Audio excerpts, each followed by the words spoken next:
Welcome to Outside the Box for another fun-filled evening of truth. Anyway, so we're just waiting for Tammy, and oh, there she is now. And waiting for Tony, and we have Bo and Rocco from the Bo and Rocco show coming on tonight, and then I'm going to jump over on their show from 10 to midnight, so we're just going to make this a truth marathon. And I'm just in the right mood to do it. How are you doing, Tammy? Really well. How are you?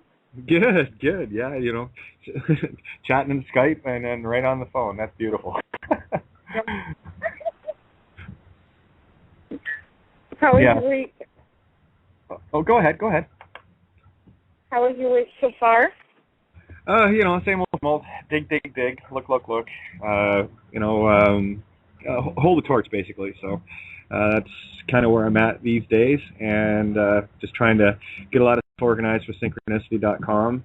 Tony's been working like a slave, no pun intended on what we're talking about tonight, but get a lot of stuff done. We've got a YouTube channel with Syncrenicity now. I just posted up earlier, so things are really starting to come together. And what the site is going to be, and this is, hey, everyone's cordially invited. We're trying to create a hub center for people to, be able to get to everybody and, get all the perspectives and get into a real synchronistic overview. Because we have people there that cover everything and then some. So, but that's been Tony's baby for the last little bit, and me just trying to get everything organized with, the new platform set up and what have you, and then, coerce wonderful people like you onto the show, Well, I love the news you put out earlier about the town prosecuting the church in Canada. It just blows my mind, but we have to remind everybody to stop taking to the church, first of all, and cut their funding through 501c corporation and all these trusts, because otherwise we're just paying off their funds anyway. So from that, now that they're being prosecuted for genocide, people need to be aware to cut the 501c3 programs, cut the federal funding that the United States gives them, cut the United Nations funding that the United Nations gives them, and cut everything out so that they're actually prosecuted rather than us being prosecuted. Because every time before, like when they went against the Crown for the genocide during the Australian stolen generation, what happened is that the sheep bore that burden. The church didn't bear that burden. England didn't bear that burden. Australian government didn't bear that burden. So we need to focus on making sure that they're bearing the burden. We didn't have anything to do with the human trafficking. We didn't have anything to do with the female, child, and sex trading industries or male slave labor market. We have nothing to do with any of it, pedophilia, any of it, and we're not to be bearing the burden of their fines. No more taxation, no more tipping to the church, no more allowing them the ability to establish, such as the 503(1)C trust, the IOTA trust. That's one of my main pet peeves is the interest on a lawyer's trust fund. That is all guised under charity, and that's the basic premise of what happened to Jesus. He was crucified. Governor Pilate, it maintains the metaphor that he washed his hands in holy water. That's what that is. Everything went into trust, and it looked like it was just charity rather than a really easy and smooth, quiet way of screwing us over. So we have to get rid of those trusts and their ability to continue doing that when they're nailed for something like this. Yeah, again, it's just instead of using fictitious nails, we use 9-inch spikes to nail them to their own cross. Well, they chose their path, and golden rule applies with me. But that one goes both ways, So if someone is wishing someone harm, then they're obviously wishing harm upon themselves in their actions. So, but I've been working with Kevin. I had a bit of a hiatus there for about a year. Long story there, not worth getting into, but I have the claim of being the last FM community radio station to air the crimes against church and state with Kevin. He's been on my shows many times. I had him live FM radio at least a dozen times, and I've been able to see very, very deeply into what he's doing, and the work that, like, he's been going at it since 1992, and they hounded him. They destroyed his first family to the point of buying off his ex-wife at the time, and lots of other stuff. He's actually the only United Church minister to ever be defrocked, and good for him. I take that as a round of applause that at least one of them inside there was awake enough to get defrocked, But a lot of hideous crimes, and it's ongoing today. And this is one of the things that we're going to be getting into tonight, because the Vancouver Police and the RCMP are well documented, and a lot of different politicians well documented in human trafficking and Native girls and children going missing on in the streets of Vancouver. I can't remember the guy's name, but remember the guy that was charged with having a bunch of bodies out in his pig farm? That was out in British Columbia. I can't remember the guy's name. Anyway, he was actually being fed by cops, and that's where they were doing snuff movies and stuff like that. So, yeah, Kevin's been very, very deep, and people have died around him. The last witness to I think it was 10 or 12 children that went missing when Prince Philip and Queen Elizabeth were in Columbia in 1964, I believe it was. It's been a while since I've quoted these, but anyway, I think it was Bingo Dawson, and he ended up in hospital and killed as a net result of that. It might not have been Bingo. That was one of his friends that was murdered. I'm trying to remember. I think it was William. Oh, yeah, memory is just going blank. But yeah, there's a lot of people that have been, disappeared and murdered around him. And the fact that Kevin is walking in the truth so strong is the reason why he's still walking. And this is huge all across Europe. You're not going to hear much of it in the Canadian mainstream, and for obvious reasons, because there's a lot of implications and implicated people in the Canadian system, and the literal genocide that has been foisted upon the native peoples here, using various methods like smallpox or just downright killing them. I was at the Mohawk, one of the schools, the Mohawk residential school, down in Brantford, walked the grounds with Kevin, and had native ladies that remembered going there. And when you go around the back of the building, you see all sorts of, kids have written scratched their names into the bricks and whatever. And the most one that was there was a brick that a child had scribbled "help," and it's still there. Some pretty sick stuff.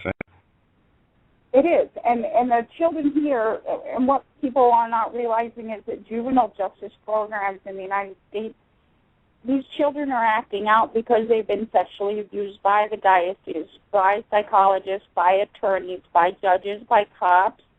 This is the human trafficking industry. The United Nations keeps the numbers on the accounts, their accounts.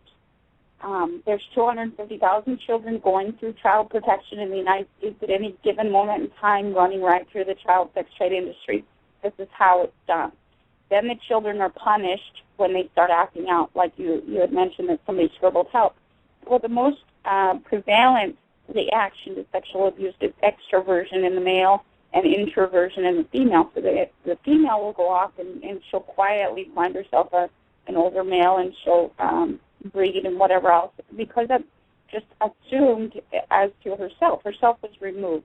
Well, the male goes extrovert, and you find him out perpetrating vandalism or destroying property or whatever else. These are reactions to sexual abuse. These are reactions to trauma. And this is engineered by everybody's governments, and they're not realizing that these children are abused. They're accepting the, quote, authorities version. So when these come to these parents and they're saying, well, your son is acting out or whatever else, they never look into why they're acting out. They just subscribe to shame, and they're like, oh, I must be a bad parent. No, you're not. Your child is acting out. Something has traumatized your child. Children do not behave in these manners. This is a reaction. These are reactionary behaviors to being traumatized by whoever traumatized them. Somebody at the school, maybe. They're filling up the schools with pedophiles. This is female-only teachers now. If you look at the actual rates of pedophilia, you will find that the female is the main perpetrator.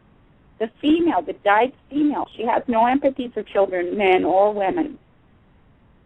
She is quite prolific. There's nuns all over the place. They've got nuns over in India right now inducting females. They've got sects of female-only law enforcement throughout India inducting females, raping children.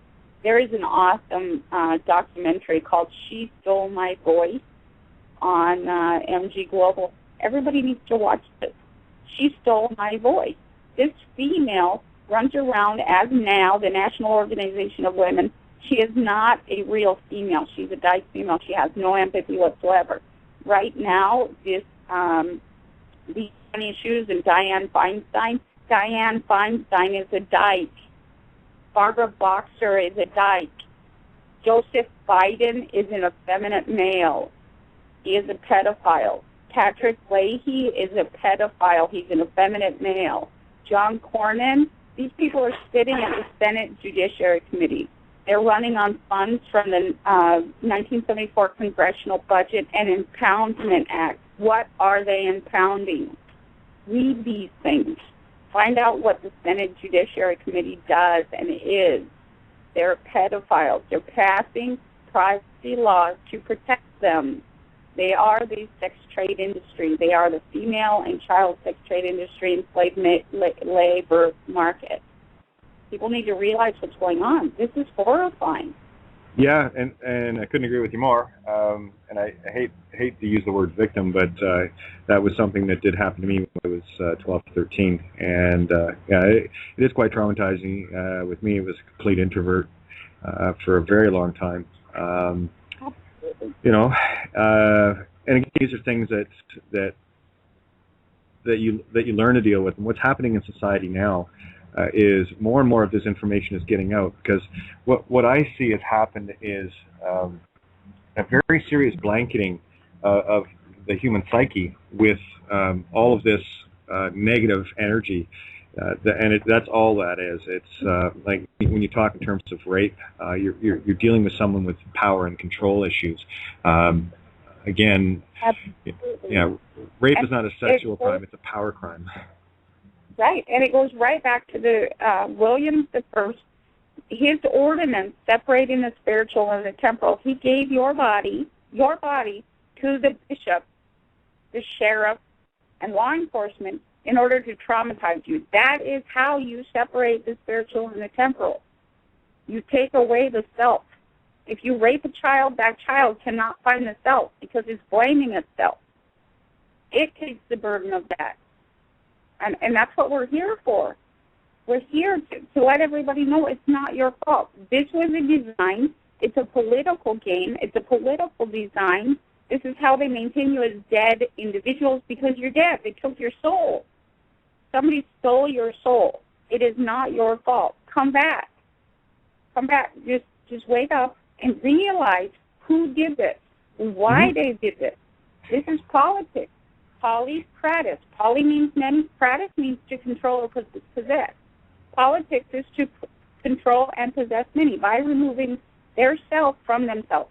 The separation of the spiritual and temporal. That is what politics is. It is required to traumatize you in order for us to be maintained as products. Because the minute we're traumatized, we're always earning the right to be. We want to be a good boy and we want to be a good girl. So we walk through life and we subscribe to their statutes and we subscribe to their codes and we subscribe to all their quote laws. And this is how politics works. It doesn't work if you're not traumatized. You don't need an authority if you know the self. You know your authority. Exactly. You got to break that fear early, as far as get it into the children and whatever.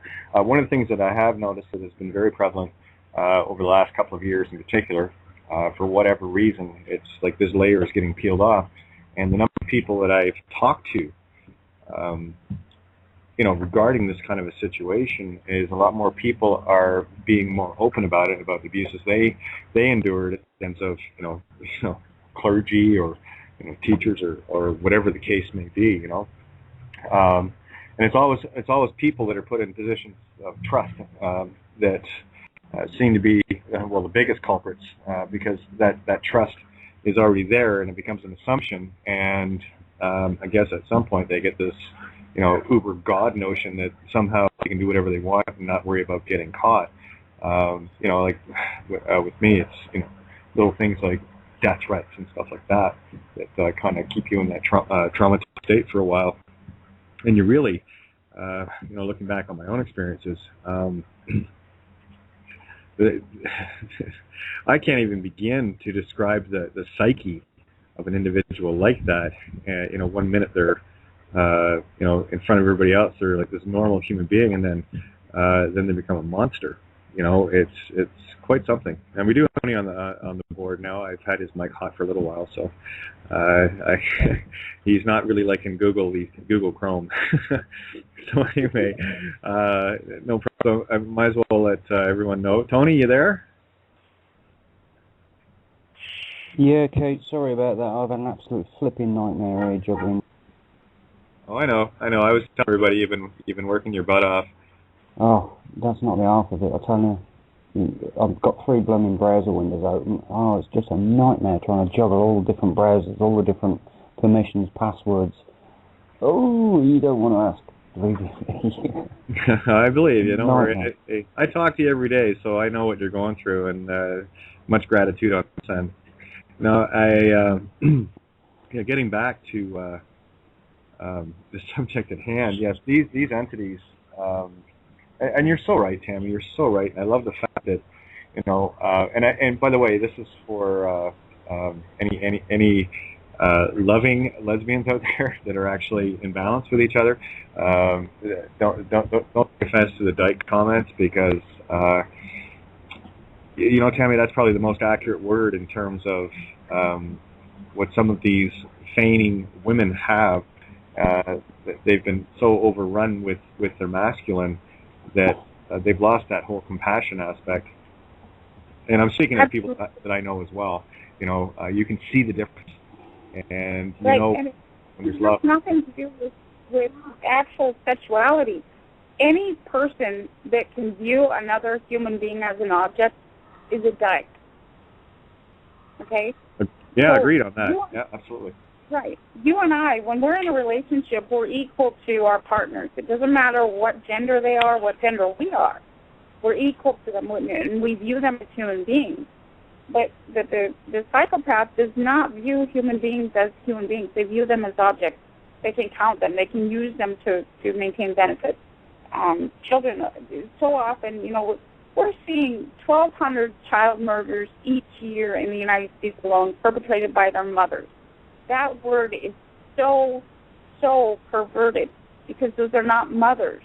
Those are psychopathic females. They do not like children. They bred because they were required to in order to garner the title of mother. But they never liked the children. There's no bonding. There's nothing there. They have no feeling for the child, and that child is just a benefit or a pawn in the game. That's what a dyke is. And it can be male or female. Joseph Biden is one of the worst prolific. He's the most prolific dykes out there. He's an effeminate male. He grew up in a house where he was being assaulted and abused by his sisters, okay? So he's a victim of domestic violence. Now he comes in with VAWA, the Violence Against Women Act, that preys on females and children. That thing allows us, before the Violence Against Women Act, you and I could be assaulted. At this point in time, we can only be injured, which means put into law. That means that we require now a pimp.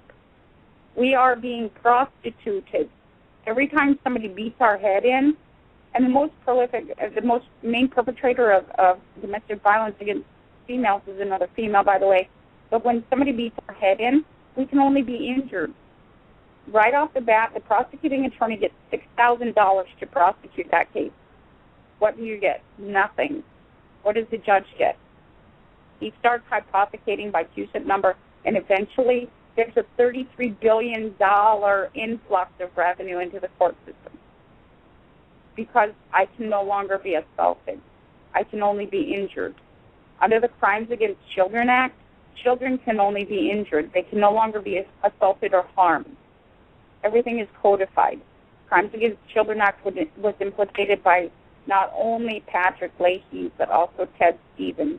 Ted Stevens was the number 3 pedophile in the United States until they killed him. They also murdered his prosecuting attorney and said that he committed suicide. You have to go all the way back to the origins. Joseph Biden is one of the oldest or longest standing members of the Senate. Patrick Leahy, the same thing. Ted Stevens was one of the longest running members of the Senate. You look at Hillary Clinton, Bill Clinton. These people are monsters. These people are monsters. And you go all the way back, and everybody's seen like conspiracy of silence when the White House was implicated in all these sex trade industry. You go back to Boys Town International. It used to be only Boys Town. Now it's Boys Town International. These are poaching corporations. They poach children. They're poaching children. They are hunting them and abusing them to traumatize them in order to maintain product. These people are horrifying. Nobody touched them back in the 90s during conspiracy of silence. There were a couple fall guys that fell, just like what happened in Pennsylvania just a couple years ago with the Catch for Kids scandal. But 2 judges were nailed for selling children. Nobody was nailed who bought the children. The Catholic Diocese was not held accountable. Juvenile justice was not held accountable. Boys and girls homes were not held accountable. Psychologists who were the ringers to diagnose these children were not held accountable. 2 judges. That's it. Seems to be the I was going to say it seems to be the standard fare of the day. Absolutely. And this is a revenue-generating scheme. This is politics. This is how it works. It's based on the first and second welfare theorem. We are maintaining our children as products to maintain the corporations on welfare. This is how it works. Your child is traumatized. You are traumatized. You are codified. You're diagnosed. And at each diagnosis, if you go to the ICD, the International Classification of Diseases and Disorders, you will find that they cash in on every single diagnosis. If you're depressed, if you're criminal, whatever, every single diagnosis, they cash in on this. They are pimps. This is a money-making racket. You are sexually abused because this is politics. It's nothing personal. It's a business mess. It's all about money. It's all about business, exactly. And I'm one of the fortunate ones in that everything that happened around me, that was the Sea Cadets at the Belfast Eagle, Sea Cadets in Ireland. The Commodore, can't remember his name, blocked that from my mind, but it was very, very quickly swept under the rug. And I had a chat with a detective, I guess it'd be around 4 years ago now, 3-4 years ago, to find out some stuff. And just to confirm, and basically that monster is dead and obviously in another body now, probably going to be fomenting the same crap. But I was one of the fortunate ones in that as a result of being swept under the rug, I didn't have to endure any of the other bullshit of programming through these so-called psychiatrists or psychologists or whatever. And there are some people, I guess I'm one of the lucky ones, that can look at it and go, no, how can it be your fault? You were there, but at the same time, you got to look at the crime for what crime is and who's committing what, right? So maybe I like I said, I'm one of the lucky ones in that I was able to come to relative terms with it early on. And I will say that music was probably the thing that did that for me, because that was my own form of meditative therapy to get, to sort things out, to bring my, and you so actively say it, to bring my soul back to life. And yeah, it is a literal death in more ways than people can imagine. And I know a lot of the listeners out there, I'm speaking to their ears directly, went through it. You know? So there's so many different dynamics through the church, and a lot of our trauma is caused by, it's not the trauma only itself. We're taught to objectify ourselves. And so from inception, and I was also a victim of sexual abuse when I was younger. We were all passed around. This is not a rarity. 1 in 4 females are going to be sexually abused by the time they're 16. 1 in 6 males will be sexually abused by the time they're 16. And what traumatized me the most was that I was taught from inception that my virginity is a gift to my husband. So I already had a price on my vagina. Yep. The minute you have a price on that vagina, you are worthless if it's taken. And it took me forever. You know, one day I was, you know how we do. I get to the lowest point in my life, and I'm talking to one of my brothers, and I'm telling him, I went through life and I didn't have this gift or anything else, and I felt so ashamed for myself. And you go through all these emotions, and he says, well, don't you still have it? You can only give away a gift. And it turns away you have to turn around the thought process, because that's only for you to give. It doesn't matter what they took. They didn't take your gift to your husband. They didn't take your gift to or whatever else. And it is such a, we live in trauma. They require shock doctrine. That's a requirement of politics, because if there's no shock, if there's no trauma, there's no reliance on politics. There's no democratic theory. There's no constitutional theory. You don't have to have any protector. But in order to have a protector, you have to be traumatized or put into fear in some way. And we have to hold them all accountable. This is Congress. This is Senate. This is your president. This is your local church. This is your bishop. This is the school. This is the college. Hold them accountable. No more cashing in on human trafficking. No more cashing in on trauma. No, I totally agree with you. And it goes back, even in my family with my mom was abused by her dad for years, to the point where she became an alcoholic in her early 20s. She'd never touched the stuff. And I think the first drink she ever had she was 25. And in that she found solace, and it ended up killing her in 87. She was, 46 years old. So the prices that come with this fear trauma that gets placed upon so many, and I mean that what I just said it's not a unique story. I know that, because like I said, I'm one of the lucky ones, and isn't it ironic that those of us that have had to go through some stuff like this are generally the loudest ones, proponents of truth and getting the word out there, and that's. This in itself is a form of, I hate using the word, but therapy. But it's not. What it is a statement of facts, learning to come to terms with it, understanding who the criminal really was.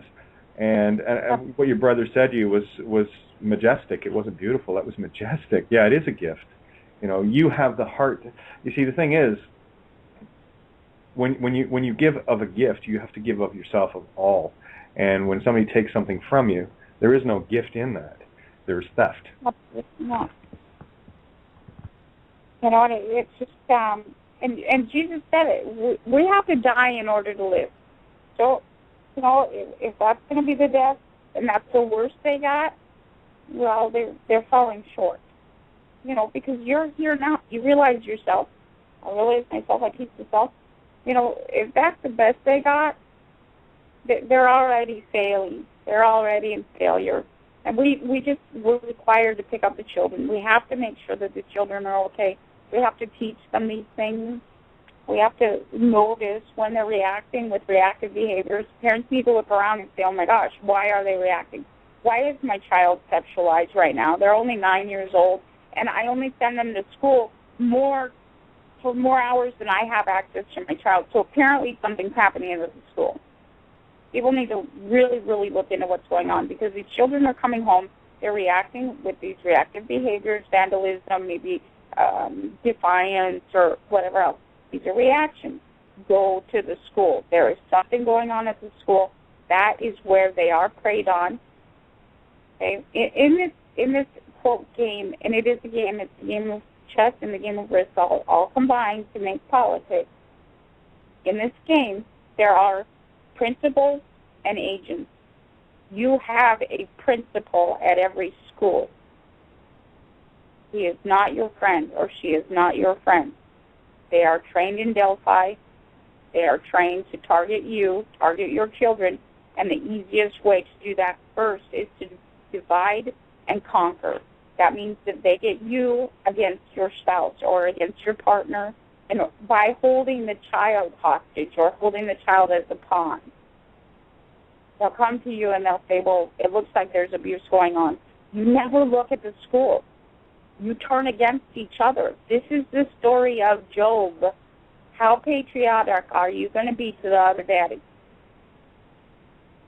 No more suffering. Turn on the other daddy. That thing is abusing you. That thing is abusing your children.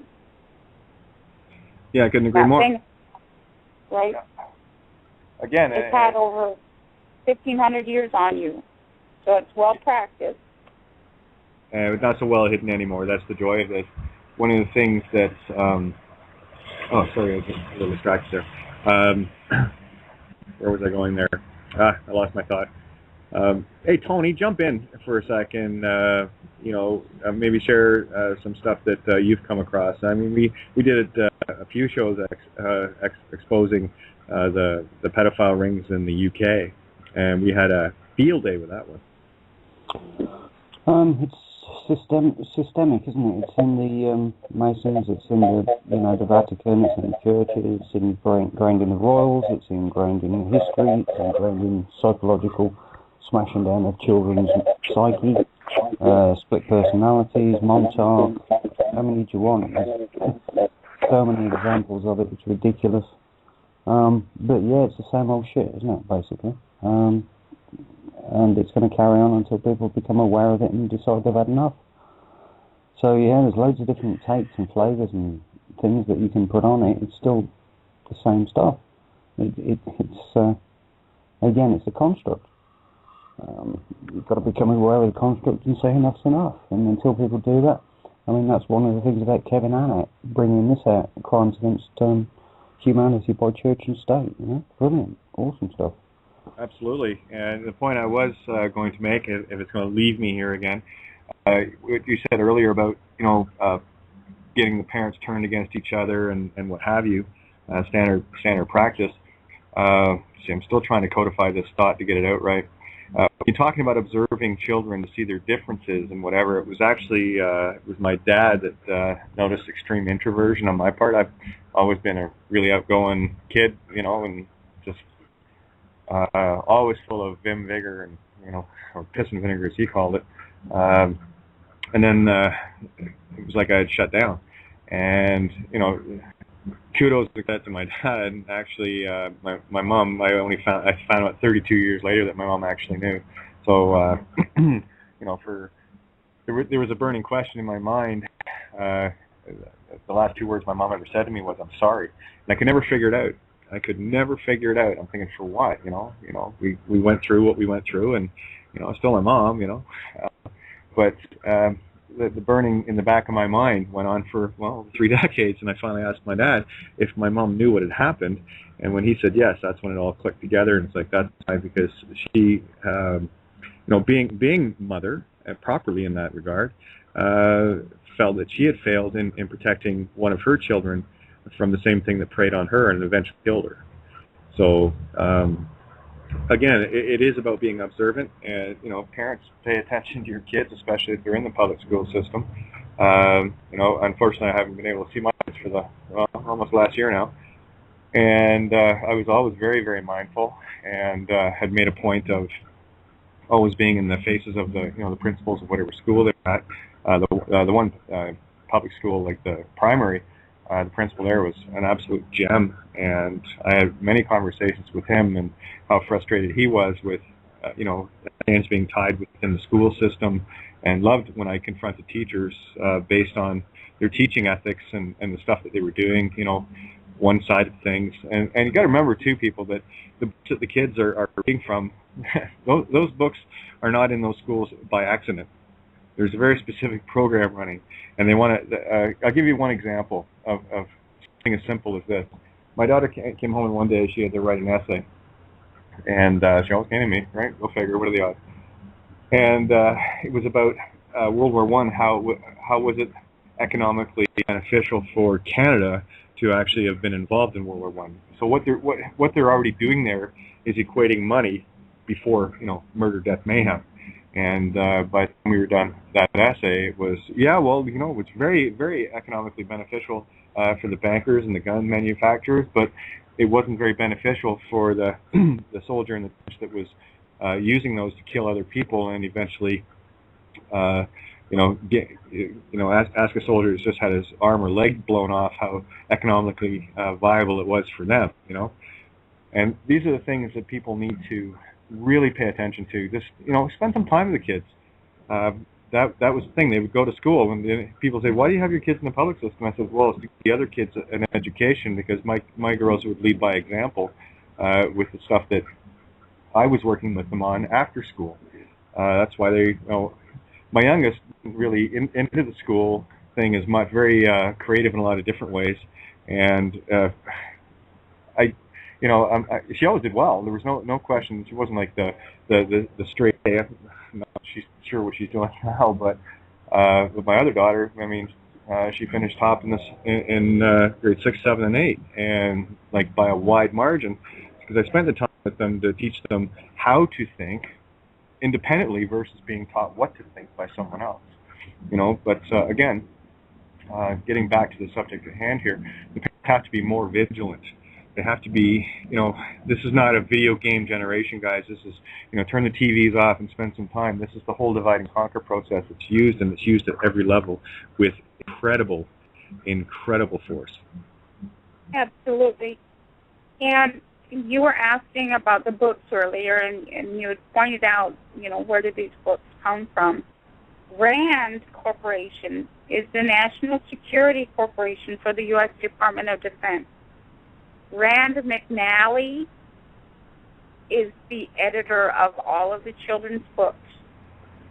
Rand McNally is every book inside of that public school system. These are Hitler Youth programs. The color is the United States of America flag, which stems from the British East Indian Trading Corporation. These books, it's not an education as people believe education is. When Rousseau did the treatise on education, it's called Emile. It's actually pedagogy, so everybody's being indoctrinated to be separated from themselves. Now they're called every different name you can imagine: an individual, a natural person, citizen, mother, father, whatever. This is your indoctrination to separate you from the self, to maintain under title or entitlement theory. And so once you have a title, you can be separated from each other. Okay, if I'm called a mother and then I'm called a bad mother, I'm separated from all the other mothers that took on the title of mother. And all the other mothers look around and see bad mother, the word bad mother, so they're going to strive to be a good mother. Well, what's a good mother in this society? A couple of years ago, I had a case that came from me through CPS. The children were being sexually abused by a school teacher at a school. And when they went to the Child Protection Program, actually, POGRAM, it's an action of genocide. When they went there, they went through this therapeutic session and came out, and the child protection social worker told the mother that her children were not commercialized enough. She needed to buy them more things. Well, if you study the consumptive good, you realize that's another form of product. We have to be the consumptive good in order to maintain the corporations on welfare. So here they are, they're programming individuals through, it's Pavlovian, it's like a Pavlovian experience. So if you're not doing the right thing for politics and you're not politically correct and they slap your hand, maybe you'll change. Well, what if you didn't change? Well, next time we're going to fine you. Well, what if you don't change now? Well, we're going to fine you more. Maybe this time you'll have a criminalization on your back or something. But we're going to teach you to be in the chute and maintain you as a politically correct product. Policy is corporate policy. You're being engineered through trial and error. This is what social engineering is.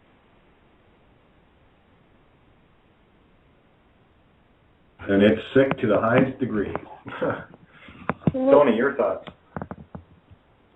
I have to mainly agree with you, Tammy. Again, it's enslavement, it's abuse of the highest order, and, you know, we're just cattle and sheeple, and that's the way they look at us, just chattel. Until the consciousness changes and people get off their arse and decide to do something about it, that's the problem. But, you know, if I'm going to go any further with it, I'll take it into all the reasons why we sit on our arse and don't do anything about it, and I don't want to derail the conversation. So. Well, that might be a helpful bit of information, but there you go. Go ahead, Tammy. Well, and we're seeing so much more. I mean, they're upping the ante. A while back, two of the children were traumatized because they did a terror drill at their school.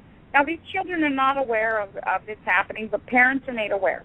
These parents are abusing their children by not going up against the system. By the way, when they have terror drills in the school, your children are being traumatized. At that moment in time, they believe there's a terrorist in the school. A terrorist was done. You are allowing this by not going up against them. This is sick. They're preying on your children. They're traumatizing them under the illusion that they're protecting you in some way. They're traumatizing children. This is the creation of Stockholm Syndrome. Children begin to rely on their captor, which is the schools, the public school system. This is a captor. They're not relying on mom and dad. Mom and dad are not in the school during the day. Mom and dad are off working. Mom and dad drop the babies off at public school. We have to get the children out of the public school system. This is Hitler youth. And then, yeah, it's beyond disturbing. One of the joys, and we always like to focus on solutions, is a simple fact. More and more people every day are becoming more and more aware of this, and that what used to be a trickle of information maybe a decade or so ago is now a tsunami. And I mean, every day the internet seems to transform into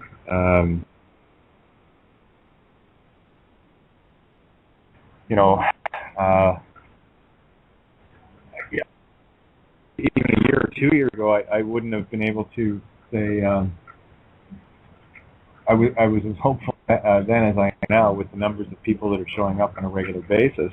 I mean, on a very regular basis. So I know that the planet's awakening, and I know that people are becoming aware, and it is simply not a matter of if, it's just a matter of when, and it's coming quicker than they can imagine. Right. And they are being held accountable now. But more people need to raise up, and while we're holding them accountable on this side and we're standing up on behalf of humanity, people need to get their children out of the schools right now, because they're searching and really hurrying now to provide that lost revenue. We need to get our children out of their program. Get them out of public school. Get them out of latchkey programs. These latchkey programs are run by the Catholic Diocese. Your children are potential prey. Get them out of Boys and Girls Scouts. Scout means poaching. They are poaching our children. It's not an accident when a Boy Scout or Girl Scout leader rapes a child. This is what they do. You know, there's a lot of innocent parents that are entering into that system and looking and watching, but they're not there all the time. Get them out of Boy Scouts. Get them out of Boys Town International. Get them out of youth centers, youth camps, juvenile justice facilities. Shut them down. Well, we might as well just call them for what they are. I mean, all of these different programs, you know, they put this beautiful banner of learn to do this. And I will say I was in the Cub Scouts when I was a kid. I had a great pack leader, but you know, one of the genuine ones, one of the very few. But what's happened is over time, as you were saying, these indoctrination programs, you might as well just call them what they are. They're Hitler Youth programs. They're designed, I mean, look at the whole thing Obama was doing. Literally resetting up another Hitler Youth completely. Absolutely. And you were being traumatized when you were in the juvenile justice system. First, you had to be told that you were bad. What did you do wrong? Did you ever harm another human being? Absolutely not. Never. Okay, No. they're charging children for shoplifting, for reactive behaviors, again, vandalism, destroying a piece of property. Now that we've got laws to injure property, no. That is not harm against a human being. These children are reacting. They're not being charged with crimes. These are commercial activities. Yes, when exactly. You can injure a building, they are generating revenue off of the injury of putting that building into law. People need to stand up and say, no, fuck you. Stop this. Stop this right now. These children are being vilified. You were vilified back then. Oh, yeah. You were being taught that you were a bad girl. No, you were never bad. These are reactive behaviors. This is predetermined outcomes, too. They know exactly how you are going to react. They know how the male is going to react. They know how the female is going to react when certain forces are applied. This is very, very precise and predictable. Politics runs very, very smoothly. It's absolute in its predictability because they know from inception how you will react. Firstborn, secondborn, middle child, last child, they know exactly how you will react if you are sexually abused, if you are traumatized by a beating, if they kill your mother or they kill your father, they know how you're going to react. They are creating the reaction by implicating the action. Your sister that gets lost and murdered, your aunt gets murdered, your cousin gets murdered, this is them doing this. Oh, yeah, listen, I watched both forms of the, quote, medical establishment, unquote, literally murdered both my parents. The psychiatric community murdered my mom, and the medical community murdered my dad. I don't see it as any other way. Yes, we all have the free will choice to do things and that, but, when you're just one individual up against a lifetime's worth of programming and this feigned trust that they get people to, well, the doctors know best, which is a crock of shit, personally. I've had more than one debate with a doctor, and they lost. That was something else, too. With me, the nature of the being I am, I've always known that I am this. I've always known this. And, it's not something well, I was over 40 before I actually finally confronted everything within myself about it. But in that regard, that for me, I'm trying to figure out, what may be a little different with me in the reactions. They were attacking me from a wrong viewpoint. They didn't know who I was. I did. So, and these are things that definitely need to come to the table. And I know there's a lot of people out there listening, especially those that have been abused, that have probably never talked about it or minimally. One, guys, it's not your fault. That's the first thing. I mean, what you need to do is spend a little time with Goodwill Hunting and understanding the power that you have, that it's not your fault. For me, that was a very poignant movie, very well written and very, very in-depth. Depends on how you watch anything, though. I never watch anything for entertainment. I'm always watching it for other things. But, one, it's not your fault. And two, it was done deliberately to break you, and you have to choose now whether you're broken or you will stand. And that was really the only choice I had to make, and I've been slammed down so many times in my life, I don't know anything better than standing up and going, yeah, is that the best you got, bitch? Bring it on. I'm still breathing. Let's go. Maybe that's the Irish in me. I have no idea.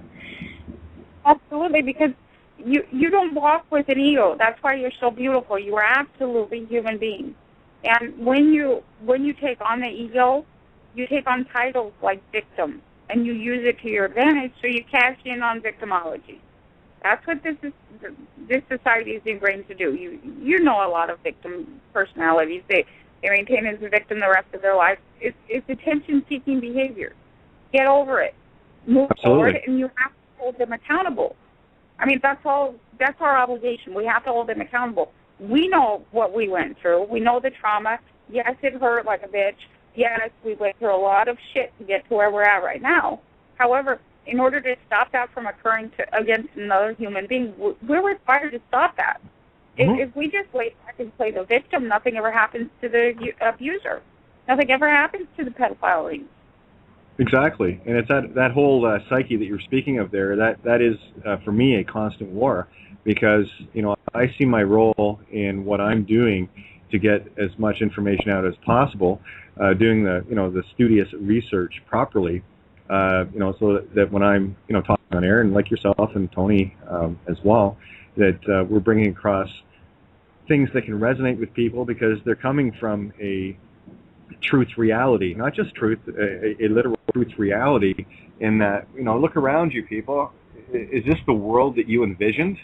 Is this the kind of life that you want for your kids and your grandkids? And here's the thing, if you don't decide to change it, well, they're going to get the exact same thing you did, and they're going to be sitting tuned into a radio show like this, wondering what the hell their parents didn't do in order to change things if they knew what was going on. Me, and that one has cost me huge in terms of family and everything else. I'm looking back, and not a one, of the what I would deem to be the original clan is there. I saved my sister and my nephews. That's basically it. Oh, and my cousin.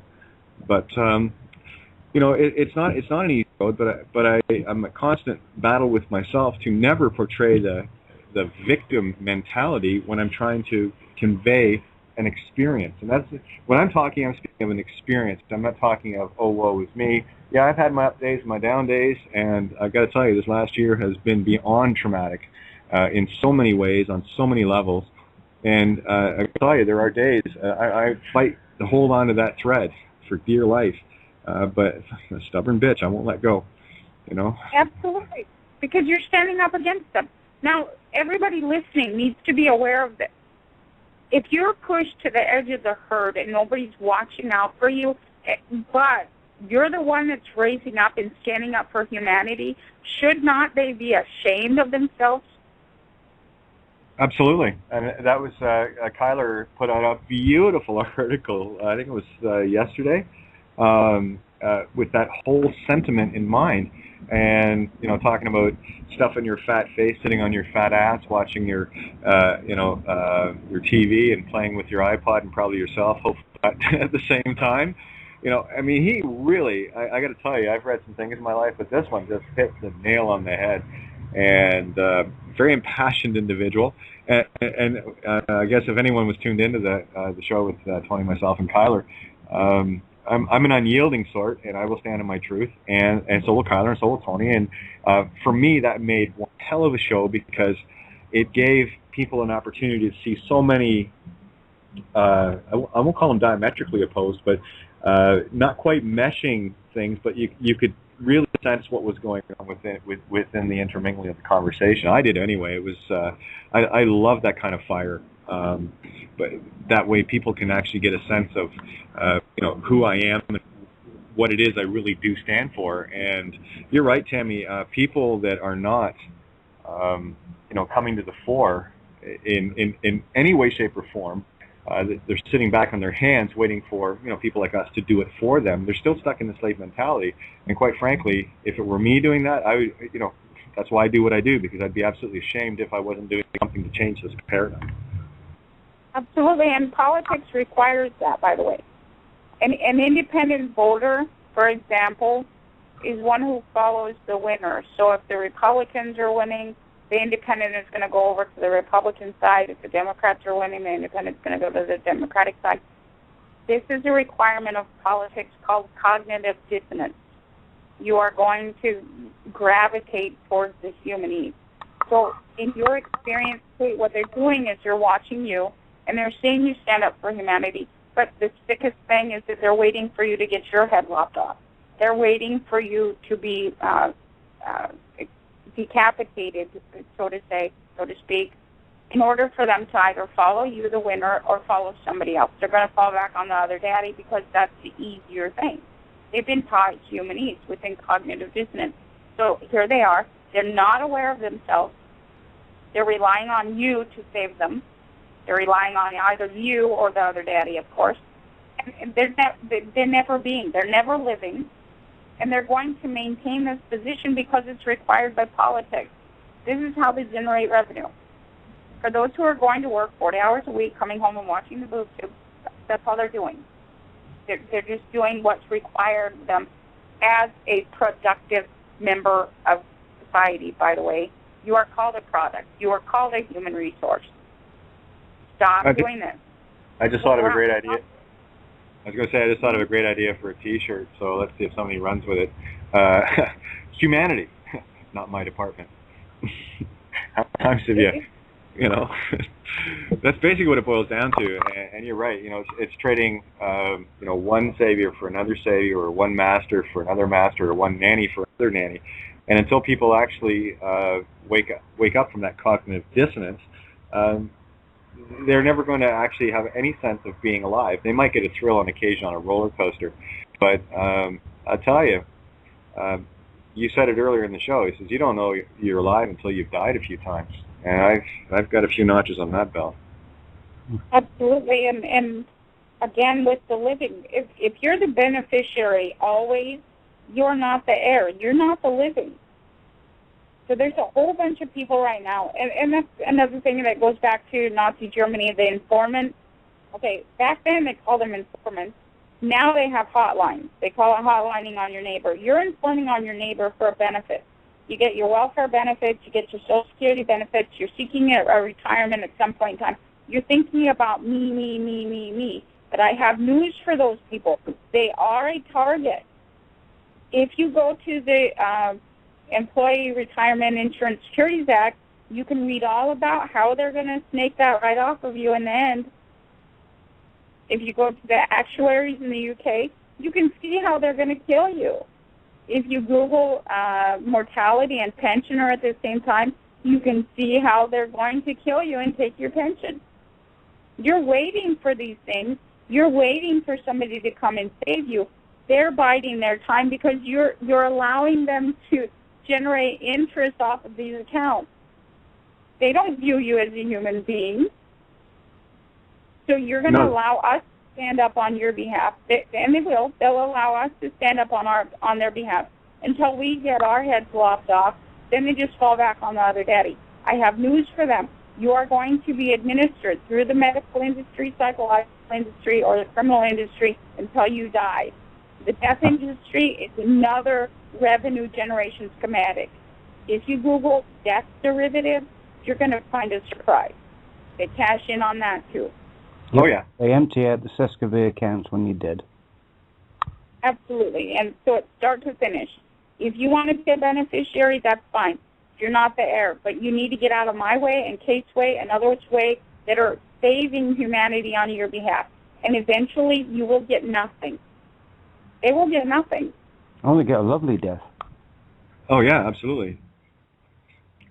Generally long, slow, and painful. It depends on, you know, which modicum of death. To put it in more real terms, everyone that's not doing something to move forward and looking outside themselves is actually committing suicide. And perpetuating the problem in the process. Yeah, and you know, killing their kids and you know, their grandkids and any heirs that come down the line. You know. Absolutely. This is it. This is what I can't stand about fucking people that say, "Oh, you got to look within yourself, and you know, oh, you got to bless it with love and light." Get off your ass and do something, will you? Well, yeah, you know, the whole purpose of looking within yourself is to find that purpose that you were meant to be doing, and not sitting around. Yes, absolutely. Spend the time looking within. Ask yourself the tough questions. Start asking the tough questions of what you really are meant to be doing. What is your life amounting to? What difference are you making? Are you happy just being, you know, one of the herd? And that's fine. Have a look inside. But you know, you do that long enough, you will eventually find, and it doesn't take that long usually. You will find something that makes you resonant, and you will move forward to it. The only motivator I had, and it was a simple one on this planet, a very dangerous one, but I made a choice. I made a choice that once I found a truth, this was my deal with the universe. Once I found a truth, I will stand in it regardless of the cost. Because once you listen, we wouldn't have found the stuff that we found and the deceptions that we've uncovered if we hadn't made that very, very current choice. And I got to tell you, there was a lot of times, I'm talking the emails I used to send. I still do, but not as much now. But to the Vatican and the Rothschilds and all that. I mean, I remember the first few of them. I'm sitting there and I'm going, okay, well, you're finger hovering over enter for send, and I'm going, send. Oh, can't take it back now. I guess I'm in the game, But I got to tell you, the realization of like paying for a mortgage, for example, I was aiding and abetting in fraud, and I was perpetuating, the debt of others around me on a worldwide scale, not just a city or national. I'm talking worldwide, because everything you do against truth, you're doing against all of humanity. It's not. We're not talking about your household or your family or whatever. We're talking about every living soul on this planet. We all have an obligation to each other to love and protect and to awaken and to end this madness. That's the point. That's the point. Sitting on your arse and not doing anything about it is perpetuating the problem, just making it worse. And you're as bad as everybody else if you're doing that. And that's the problem. It really infuriates me. And it's not just making it worse for just humanity.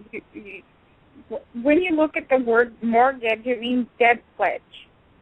Anybody right now sitting on their asses can go pick up their mortgage and their deed of trust or their warranty deed and look in there for the borrower's covenant or the other covenant, and it says the estate is lawfully seized. The estate includes your heirs. Your children have been lawfully seized by your dead pledge on that thing. You can obliterate it. This is an illegal contract. It cannot be enforced. You cannot sell your body or your children's body into prostitution. No, I totally hear you. That's why I want to sit and have a one-on-one with you sometime in the very near future and go over a couple of things and get a few things sorted out. Because, absolutely. We'll be releasing one of the most latest cases soon, and when we do that, it'll break it open for everybody. We just filed in the U.S. District Court. I got tired of waiting around, and we went up against Congress and Senate and the United States of America and the United States Incorporated all at the same time, because they've been perpetrating this since 1777. Everybody believes that there's a Declaration of Independence. Independence means that you are always in a tending state. Okay? They declared you dead. The old etymology. And then in 1777, they abrogated the original contract, which is Article 1 through Article 1, Section 9, Clause 3. That's where that document ends. It ends at no bill of attainder or ex post facto law shall be passed. That means nothing after this point in time. After that, it was to be commentary. And when they subverted the United States of being, they did that through the Articles of Confederation. Article 12 charges you, the United States, and pledges you, the United States. This is the League of Nations. The Articles of Confederation is the annex to the League of Nations covenant that happened in 1924. Everybody needs to be aware who's trafficking who. This is the League of Nations, the original 13 colonies that are maintained in the Articles of Confederation, Massachusetts, Connecticut, South Carolina, North Carolina. Everybody needs to go back in time and look at these things because it's all written right there. Right there. You were pledged. This is called debenture. If you go to the Small Business Association, that thing used to be the Small Government Loan Service, and look up CUSIP bonds, you will find that you are in debenture. You are paying off all of this by your productive value. You're back. You are a beast of burden. This was not supposed to happen. The original contract says that everything is to be at your credit, the credit of the United States of being. You are to be maintained on general welfare, not welfare benefits or Social Security benefits. The corporations are supposed to be paying for your livelihood. You were never to be taxed. The League of Nations created the 16th Amendment to tax you. These things are after Article 1, Section 9, Clause 3. And what people need to realize is that they can be held accountable. We're doing that now. We just laid it down on Friday. We're doing that. I've had enough. I've had enough. They will be held accountable. And Yeah. and this fear of death that everybody has. Okay, I used to fear death too, and then one day I woke up and I'm like, am I more important than anybody else? No. Okay, so my fear of death is actually a form of narcissism. And at that point in time, I pushed it away. I pushed it away. I'm no more important than you are. You're no more important than I am. My neighbor out here, I don't care what their name is or what color they are or what gender or whatever else. I'm no more important than they are. What the hell are we doing fearing death? Yeah, I just classified it all under the Earthling, everyone bleeds red clause, and I decided I was going to go with that one, and that makes everyone my family. And I think that's going to be probably has been one of the toughest things my own daughters have had to come to terms with. It's like that is a living hell in and of itself. Every day, it's always there. But at the same time, I looked at the bigger picture, and you're right. It is very narcissistic that we do things initially. It's like trying to do things that will benefit you, and then again, this is an evolutionary scale. It's not something that happens overnight. You come to new realms of reality of going, well, wait a minute.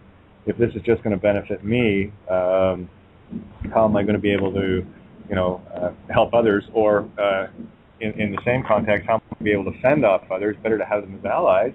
And then the paradigm shift occurs, and you're thinking, well, and I'm going back to my silver investments and stuff like that are pretty much gone.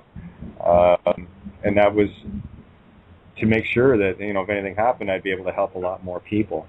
And same thing with the food stocks we had that were stolen by,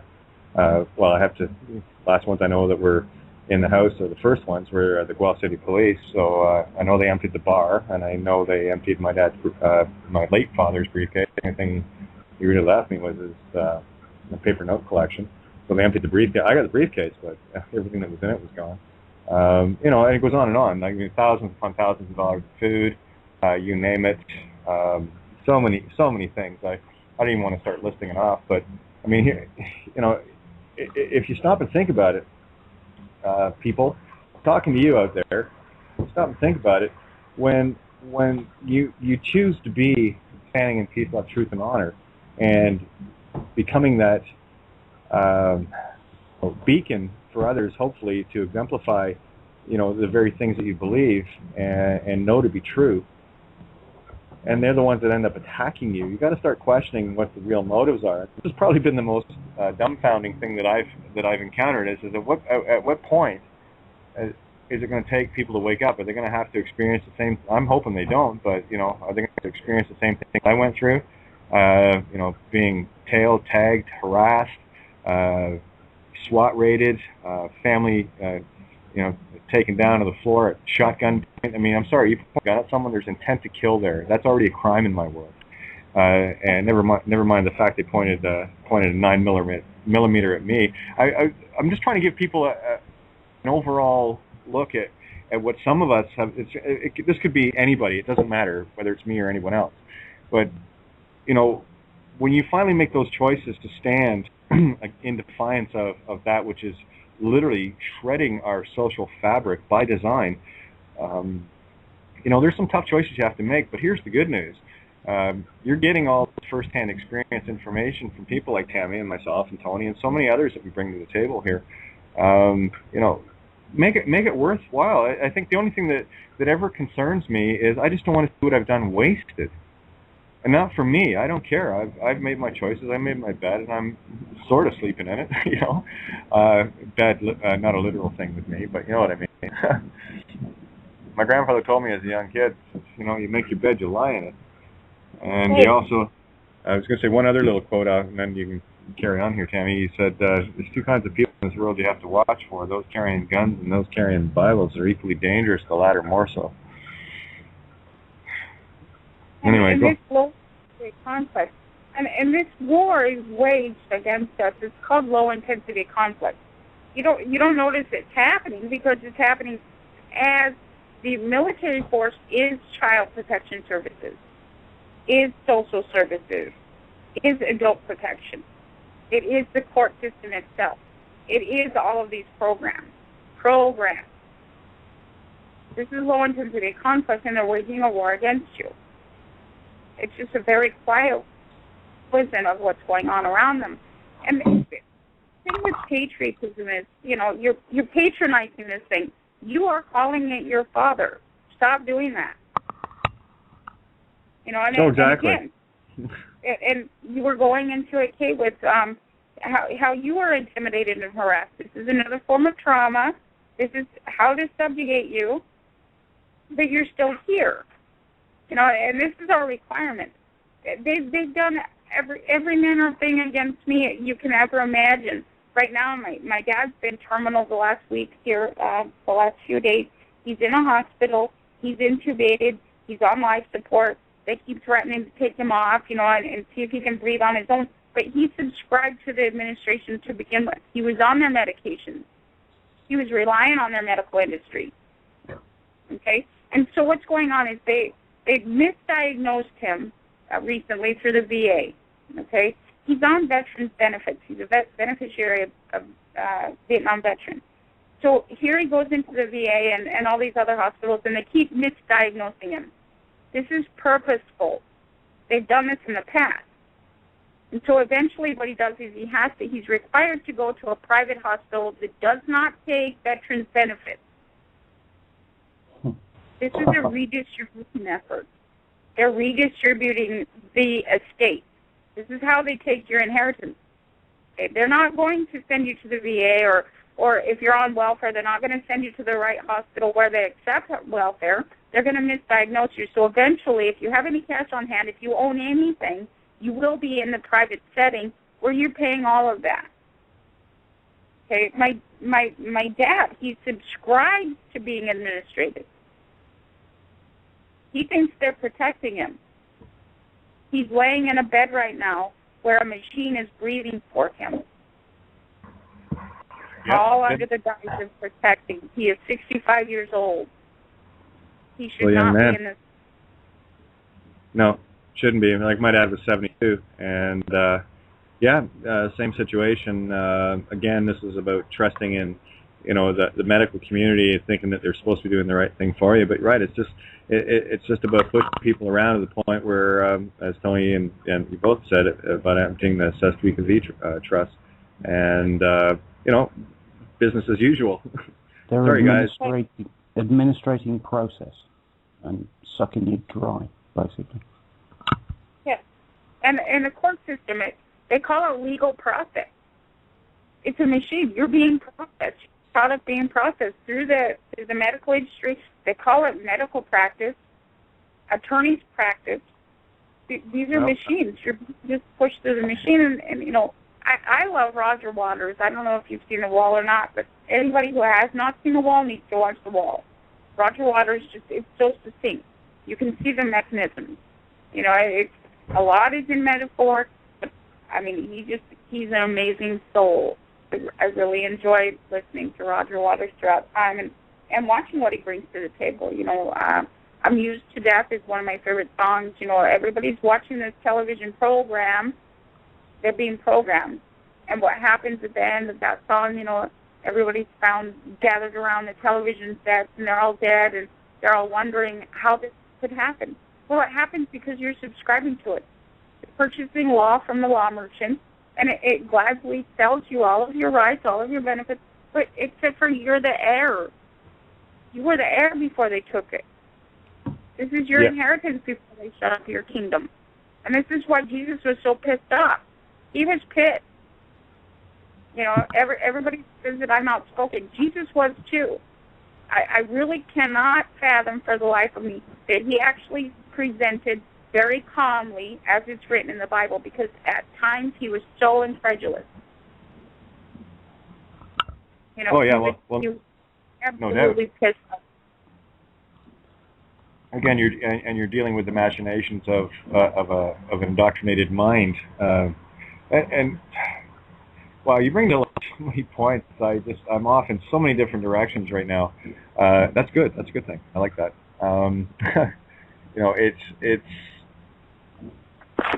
It's the responsibility of the individual. we all make a conscious aware decision if we're going to sit down and do some research, or we're going to sit down in front of the boob tube and ingest some processed for tax foods. Processed, Latin, for tax. So anyone that wants their due process or due for tax in law, I got to start questioning that, especially with people that already claim to practice. Sorry, I want an expert. I want someone that actually knows what the hell's going on. You can practice on somebody else. Me, I'll take care of me. Thanks. Exactly. Absolutely. If you're eating well and you're taking care of your body, you're not going to need the medical industry. Okay? And they kill you from left to right, front to back. Okay? Before you ingest something, research it. Go to the Codex Alimentarius. Everybody. One of my worst pet peeves is snaking children off of pregnant mothers or snaking babies off of mothers that have just given birth based on the fact that they tested positive to such as Valium and Xanax. If you go to the Codex Alimentarius and you search benzoates, you will find that benzoates are in everything that you're eating. It's preservative. It's in hot sauce. It's in tomato sauce. It's in soda. It's in bread. It's in juices. It's in wines. It's in everything. Okay. The minute your body begins to metabolize sodium benzoate, calcium benzoate, potassium benzoate, it turns into a benzodiazepine. That's how it gets to being a benzoate. So you are consuming and metabolizing soma theory. It's called soma theory. It's engineered and designed to make you age. We are rusting. We are oxidizing. Because they're giving us formaldehyde as well to pickle us at the same time. Yeah. If you look at what's in the fizzy pops. Yeah, aspartame. Yeah. So, and the aspartame phase is part of your metabolism. If you ingest aspartame, it's going to stop your metabolism at that point in time, and so all you're metabolizing is forms of acetone. Body is in an acidic state. And what that means is that if they put anything in the air, such as anthrax, which they have been doing, this turns into what you know is swine flu, H1N5 now, hydrogen 1 part, nitrogen 1 part, or nitrogen 5 parts. H1N3 is ammonia. You're metabolizing H1N3, H1N2, H1N1. These are metabolized states of being introduced to anthrax, concentrations of anthrax. If you go back to, you can research it over on Yale Law Library, Avalon site. Go to the anthrax hearings and read up. Find out why people die. Everybody born before the 1970s was not a candidate for death when the swine flu outbreak occurred. Why is that? They already dosed everybody born prior to the 1970s with anthrax, so they have an immunity to it. Well, that's good to know. Hey, you just made me think of a point. I brought this up with Santa last night, and I just thought it rather an interesting lawful point as well as a factual point from a scientific perspective. Our bodies can never be older than 7 years. Because every 7-year cycle, we have replaced every cell in our body. And, the rules are, I have to look a bit deeper into this, so that's why I'm bringing it up with you. But, by the age of 7, you basically can't do anything beyond that, which is a feigned trap. But if you understand that we're never older than 7, like I'm 6 years old right now, based on the cellular replacement that goes on. And it is 100% regeneration of every cell in the body. So this is a thing. None of us will ever be any older than 7 years old. It's what we do with our bodies during those collections of 7 years that gets replaced. So yeah, absolutely. I got here in '64, so I guess I'd be part of that group that was already immunized against it. But hard to say. Anyway, just your thoughts on that one. Right. It's everything metabolizing. You can influence the cell makeup and influence the way that A cell lyses in two ways. It lyses with, hydrolyzing is with water, and phosphorylazing is with phosphates, okay? So that's the heat cycle of the metabolism. It's the phosphorylase stage. If you hydrolyze a cell, such as carbohydrates or whatever that you're ingesting just on a normal day-to-day basis, and it's not allowed to go any further, you end up having really funky-looking cell masses. And so right now, you can look around at individuals throughout your community, and there's people that have what looks like plastics on their skin. Those cells have been lysed in some way. They've been killed and maintained in a state of stasis by what they're consuming. Aspartame is part of that. The cell cannot go and lyse like it's supposed to be lysing. This is all maintained by the medical and food industry. Every disease experiencing, everything that everybody experiences is from ingesting. Diabetes itself is just the implication of lactose. Corn is almost all lactose. Everybody's consuming lactose. Milk now, when you pasteurize milk, you cook out the protein, so you're only left with lactose. Lactose is part of our metabolism. The galactose phase of our metabolism is when insulin is interspersed with the sugar to break it down. If you ingest lactose, there's no GA to follow it, or preceding it, which is glycolic acid. That is insulin. So you're just lysing the cell. That becomes a fat cell. Everybody looks around and they see obesity and they think, well, those people are lazy or whatever else. No, their cells are lysed. They're at the hydrolase phase and they've gone no further. They cannot phosphorylase because they're ingesting shit like lactose. That's all it is. Everybody needs to research these things. It's all written. Everybody wants to be lazy. They want to put in their 40 hours a week and be a good, productive member of society. They have no idea that they're killing themselves because they're reliant on an authority, on a government function, on the FDA, on the Ethics Commission, on the Codex Alimentarius. This is your feed bag. The FDA produces your feed bag and gives you a food pyramid and tells you what to eat to make you a more productive member of society. That does not include your work ethic. That does not include only your employment efforts. Being productive according to the FDA and Ethics Commission means that you have to die at a certain prescribed time too. You have to enter into the medical industry at a certain prescribed time. If you follow the food pyramid, you are going to go from start to finish. You'll be able to produce until you're age 50 as to employment. After that, you go on a downhill slide through the medical industry based on what you're eating. Yeah, we should have mentioned Agenda 21 as well, which is also part of the Codex Alimentarius program. Absolutely. And this is all forms of production. There's only 3 forms of GDP, gross domestic product. First, you have one in taxation and consumption is 1/3 of the GDP. Medicine, psychology, and death is 1/3 of the GDP. Criminalization is 1/3 of the GDP. Those are the only forms of production on this planet. You live and die for attorneys. Wonderful. Yeah. Oh, I just had a question come in from Kelly L. She wanted me to ask Tony what she can start doing, or what we can start doing in the UK.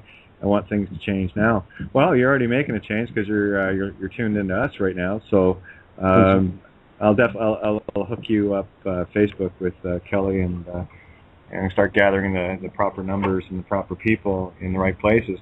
But it's absolutely critical. I will mention that I've been on a urine fast for the last 2 days. Just a couple of kiwis and some cranberries and stuff like that. Just nibbly, but yeah, it definitely makes a difference.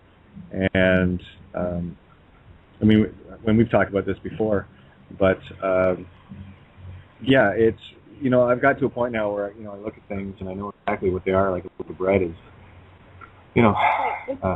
most people are aware of genetically modified products and genetically modified foods. The most important thing to be aware of is that fruits are the seed of a plant. If they do not have seeds in them, they are genetically modified already. So everybody's buying these easy-to-peel oranges with no seeds in them, easy-to-peel things, easy-to-eat things with no seeds in them. seedless watermelon, seedless grapes, these are genetically modified. Those things are supposed to have seeds in nature. That is the seed of the plant. If it doesn't have a seed, stop eating it.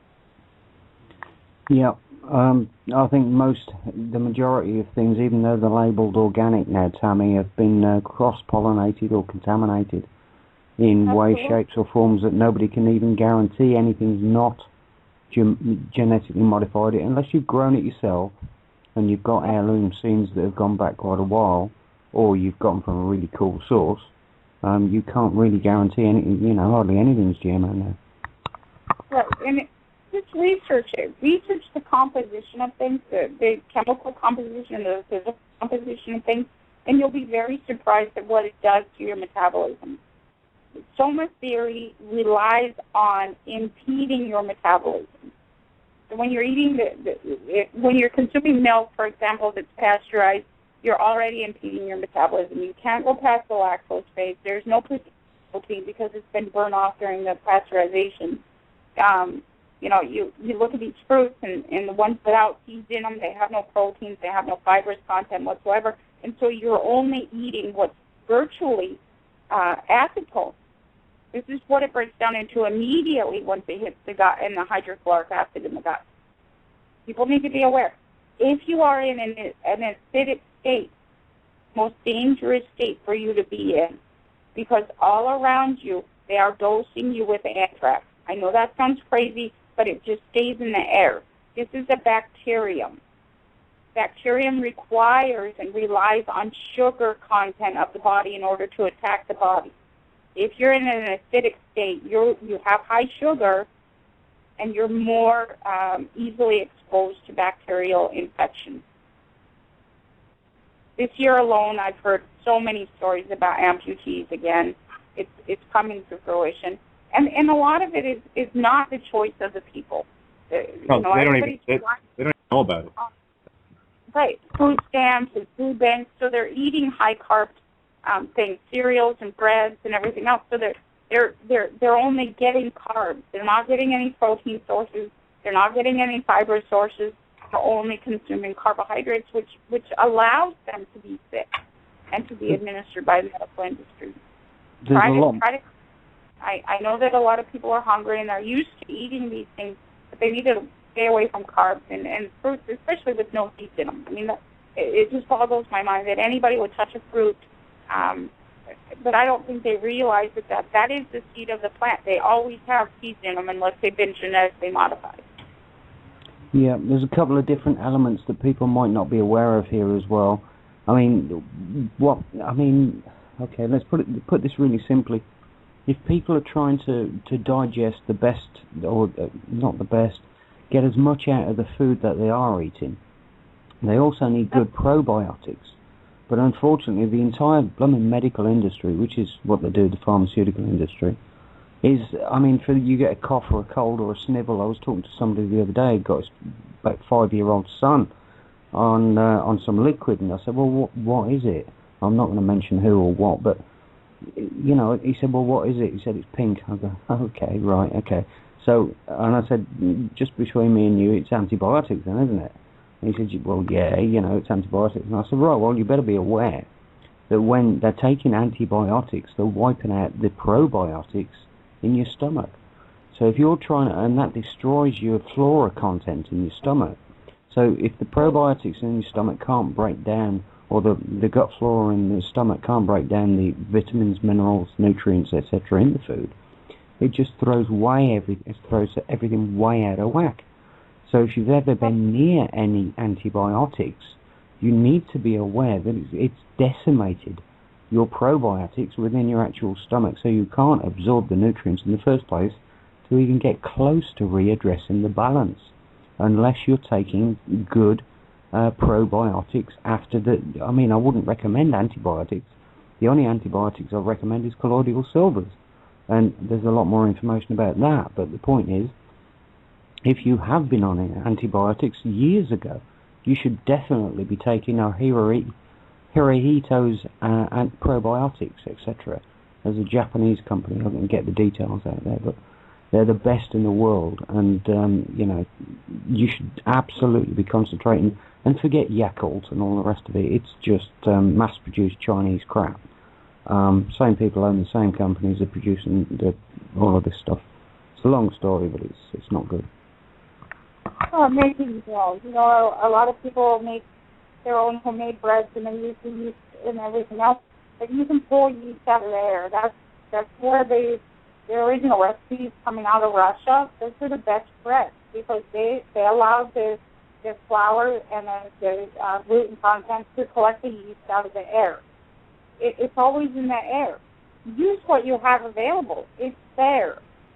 And people are not eating things that, quote, turn.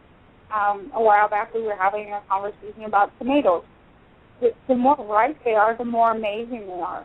People are not eating things that are sour. Why not? These things are good for you. Things that turn, things that are fermented, those are really, really great for amino acids. And people aren't aware of this because it's so simple just to go to the grocery store and buy what they tell you to eat. Or buy what they tell you is right at the time. These things may not be right. You're being indoctrinated and rely on yourself. Find yourself. Find what you like, what you enjoy, not what you're told to eat. And most often you'll find that you crave the vitamins and minerals that you need. You crave them. There are times when I have a voracious craving for spinach for weeks at a time. Apparently I need vitamin K and iron and the B vitamins that come through spinach. But when I listen to my body, I do well. I don't feel ill. I don't feel tired, whatever else. But if I don't listen to my body and I'm adapting to my surroundings, like maybe somebody's making a meal for, and that's another thing, is that we have to get out of the mindset that it's entertainment. People are eating meals 3 times a day for entertainment value. I don't want to be rude, so then I end up adapting. This makes me ill. I don't like adapting. And people are doing this all over the place. They're just adapting. You don't want to be rude. You don't want to be uncivilized. These are political constructs. You're an animal. You're supposed to be behaving like an animal, not like a civil being or a natural being or a person or an individual. We're animals. What the heck are we doing? We're cooking other animals. We're eating such horrifying things, and this is stated in Revelation. Jesus states this. What have you been doing? You've been eating things that I told you not to eat. And you know this from your body's reaction. People will get all hyped up on meat and carbohydrates after carbohydrates after carbohydrates. They're not digesting. They're not able to do anything. They're tired. They go to bed after a Christmas dinner or a Thanksgiving dinner. You're passing out. This is called a carb coma. That's so much serious. It's not a good thing. It's not fulfilling. You do that based on a very precise engineering attitude brought on by politics. No, I totally hear you on that. And a little note from Kelly again. Quote, unquote, wow, she's bright. I said, yeah, well, girls are smarter that way. So just want to pass that along. And yes, Tony, she says, I'll pass along the contact for you. And let's get, people, let's get organized. Go back to Tyler, his essay. It's time to get up off your lazy fat asses, stuffing your lazy fat faces, with poisons, no less. I got to tell you, maybe, and you're right about listening to your body. I've always listened to my body. I have protein cravings, and I have certain cravings for things that I know have in them what I need. Otherwise, my body wouldn't be telling me. And most people are so numb in terms of, being so asleep they can't even sense what their body's trying to tell them. The only time they ever notice anything is when they're having an ache or a pain or something. And by that point, it's already gone too far. And the other reason why I bring up urine therapy, by the way, guys, there's a lot of old sayings that we grew up with and never really knew what they were. They talk about, if you're hangover, have a hair of the dog that bit you, and everyone thinks, well, you've got to have another beer and stay drunk, right? No. What that actually means is the poisons that you've ingested the night before, and alcohol is a poison. I don't care what anyone says. Yeah, I like my Guinness on occasion, but I got to tell you, yeah, I certainly notice it in more ways than one now. But the thing is, the hair dog that bit you is your urine, because your kidneys, your most beautiful attached to your heart chakra kidneys, have figured out exactly the remedy you need to make you feel better. Again, you're recycling your own life. I passed around a video. I don't know if you caught it. It was a BBC documentary where they'd taken a half liter of urine and reduced it down, and they ended up creating philosopher's stone with it. And the amount of energy that was, I'm talking half a liter, 500 milliliters. Okay, let me see what would that be? Maybe a quart, a little more than a quart, in imperial, and the amount of energy that was contained in that one piece of philosopher's stone that this guy managed to take out of that very small amount of urine was incredible. So I'll make sure you get a look at the video I post. I'm going to keep posting it because people need to understand exactly what they're doing when someone says to them, stop pissing your life away. They mean that quite literally. We're not meant to be Death Eaters. We're meant to be, custodians of the earth. A tree grows fruit because it wants to propagate, and that is the sacrifice it makes without killing itself. You see, because when we actually, something out of the ground, like say a carrot or whatever, the whole plant, if you don't do it right, the whole plant dies. Now, there are ways to keep regenerating the same plant, and that's not by uprooting it and, taking all the nutrients out of the soil and then try to grow something again in it and wondering why, the crops aren't as good, or the forests that we've deforested, second and third growth are all stunted. Well, it's because we've taken and not given back. And I can go on for hours on this part of it, but we're part of that natural cycle, and people have got to start waking up to that. They got to start understanding that we are here to work with nature and watch nature do its thing as we intermingle with it, not come in and completely transform nature to our benefit, because inevitably, look what we've got around us. It's been the most destructive thing we've ever done. It's sick. Absolutely. And the saddest thing is that, and what human beings do not realize, I know that, we look at the bigger picture, but we normally don't look at the huge picture, in that Mother Nature always rights herself. And so no matter what, with or without humanity, the earth will keep going on, even if we can protect it. We'll be dead and gone, and some other biology will take our place. So basically, we have an obligation to protect what we have in order to survive. And within politics, they don't care. They don't care. Everything is a product. Everything generates revenue. Environmentalism is a scam. It's a means of redistributing corporations and corporatism itself. But what human beings realize right away, quickly, is that regardless if we're here or not, the earth will always regenerate itself. It does not care if we're here. We have an obligation to protect it, but basically the earth, it has no sentient thought in its entirety, and it doesn't matter if we're here or not. It goes on without it. And humanity itself needs to be aware of this, because you have two options. You can do this, and you can protect your environment, which is your environment. In a symbiotic state, we're great. We work well with each other, but the earth does not require us for it to exist. We require the earth to exist. And so it's our obligation to take care of it. The only thing I would say on that is I wouldn't be too sure that the earth isn't a sentient being as well. As all you tell me. And that's something that I find so, when we're speaking on the concept of sentience, the attorney has maintained that it's lawful to abort babies because they don't have any sentience, and they're what is it called? They're a leech on the host body. Well, isn't that what an attorney is? It has no sentient thought whatsoever. It's a psychopath. All it does is mean counting, the theory of accounting, and it's a leech on the host body politic. And so I'm waiting for them to make attorney abortion legal because, I'll be the first one to start performing those. It's absolutely horrifying what they've done and created in the mind that this thing and that thing is not sentient. That the definition of life is by the word bi, and it means two things maintaining animacy.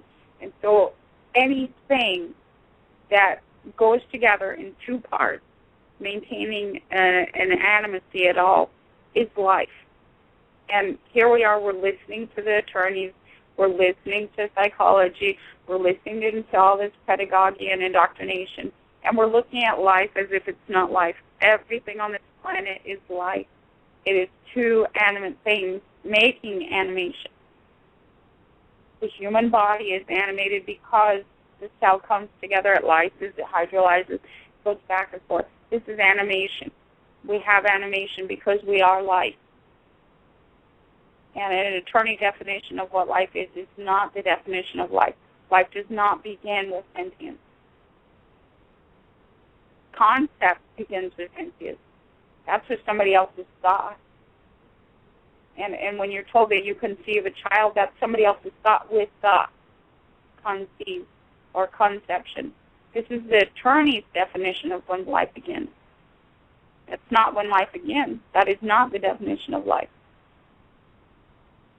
And it's amazing how much they go out of their way to try to define, when life starts and what have you. I mean, we can pretty much get an idea as to when death starts in terms of a meat stick, but they, so many bullshit concepts that they throw around trying to make them real.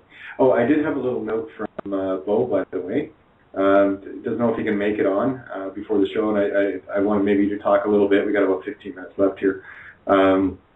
Anyway, I'm going to be on with you and Bo and Rocco at 10 p.m. Eastern to midnight, so you can get another dose of what's going on here and then some. I can only imagine what to expect. It's going to be fun, I know that. But maybe, Tammy, if you could give the listeners some information as to where they can find us, and I can toss the links onto Facebook and a few other places as well. That would be awesome. Absolutely. Tonight's Bo and Rocco show, let me get it up here. It'll be on freedomslips.com, Revolution Radio.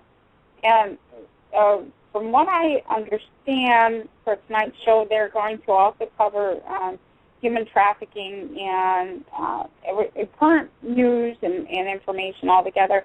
And it will be Pat and Kate that's going to join them tonight. I know it promises to be an amazing show.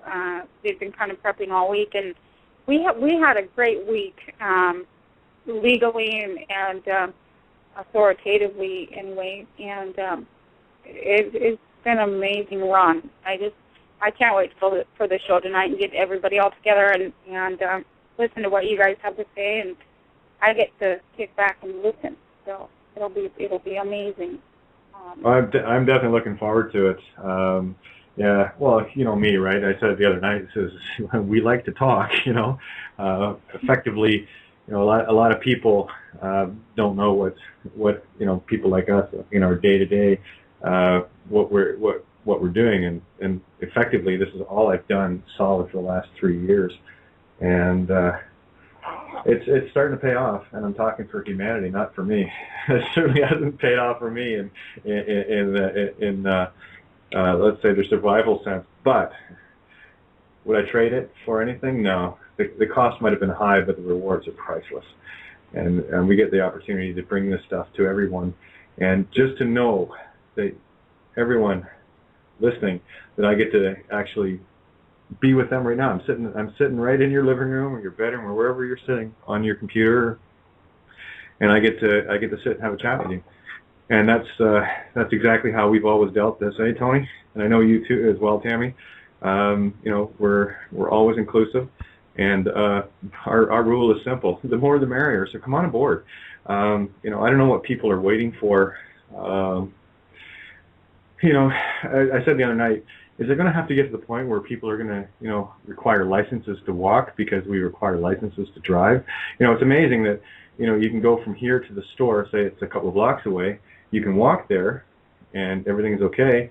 But if you try driving there and, let's say there's no plates on the car or something like that, all of a sudden you've committed a crime for the same purpose of going to the store to pick up some spinach, let's say. Tammy, have any craving? Let me just comment on that, Kate, because that's an easy one that they're going to solve. All they're going to do is issue you with ID cards like they did in Germany. If you haven't got your papers or your ID on you, then you're going to be arrested until your identification can be either ascertained through fingerprints or DNA, etc., retinal scans, you name it. So if you don't stand up for it, it's going to get tighter and tighter and tighter, and so you can't do anything else but comply. And that's the problem. So you need to change it before it gets there. Yeah. And it is here in the United States. Recently, it was, I don't know, like 5 months ago, they stopped an off-color individual who appeared to be East Indian. He was walking down the street. Well, he didn't have identification on him. And the officer kept asking and asking and asking.